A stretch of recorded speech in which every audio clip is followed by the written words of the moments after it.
గంజాయి రహిత ఆంధ్రప్రదేశ్ లక్ష్యంగా ప్రకాశం జిల్లా పోలీస్ యంత్రాంగం నిరంతరం పనిచేస్తుందని ఒరిస్సా నుండి చెన్నై వయా ఒంగోలు అన్న చందంగా సాగుతున్న గంజాయి రవాణాపై జిల్లా అధికారులు నిరంతర చర్యలు చేపడుతున్నారు.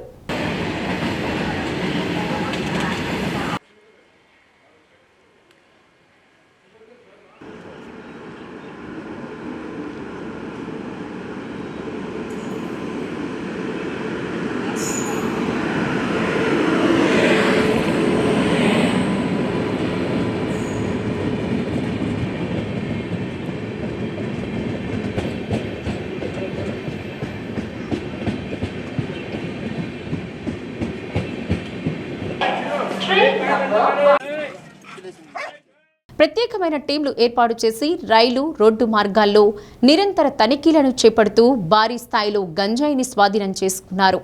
ఈ రోజు ఎర్నాకులం ఎక్స్ప్రెస్ రైల్లో గంజాయి రవాణా చేస్తున్న 6 వ్యక్తులను అరెస్ట్ చేసి వారి వద్ద నుండి 13 కిలోల గంజాయిని రైల్వే పోలీసులు స్వాధీనం చేసుకున్నారు.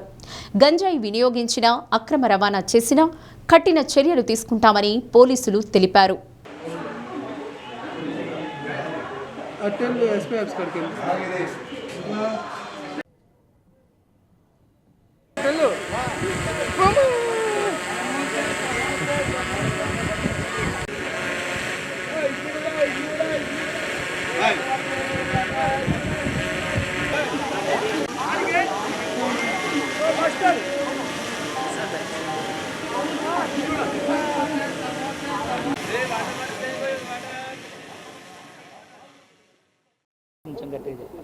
ఈరోజు జిల్లా టాస్క్ ఫోర్స్ టీము మరియు ఈగల్ టీము, ఆర్పిఎఫ్, జిఆర్పి మేమందరం కూడా సాధారణ తనిఖీల్లో భాగంగా ఎర్నాకులం ఎక్స్ప్రెస్లో ఒంగోలు నుంచి కావలి వరకు చెక్ చేయగా అందులో 6 అనుమానితుల్ని వారి వద్ద 13 కేజీల గంజాయిని స్వాధీనం చేసుకోవడం జరిగింది.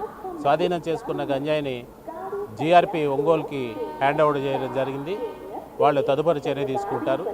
అలాగే గంజాయి సమాచారం ఒక ట్రైన్స్లోనే కాదు, బస్సుల్లో కానీ లేదంటే మీ లొకాలిటీలో కానీ ఎక్కడున్నా కూడా చెప్తే ఒంగోలు పోలీసు దీని మీద కఠినంగా చర్యలు తీసుకుంటుంది. మా ఎస్పీ గారు దీని మీద నిరంతర తనిఖీ చేపిస్తున్నారు. ప్రతిరోజు ఒక ఈవెంట్ తీసుకొని అవుట్స్కట్స్ చెక్ చేయటం, పాడుపడిపోయిన బిల్డింగ్స్ చెక్ చేయటం, ఇవన్నీ కూడా ఈగల్ టీము యొక్క రూపకల్పనతో మేము ఇవన్నీ కూడా చెక్ చేస్తున్నాం. మీరు ఎక్కడ సమాచారం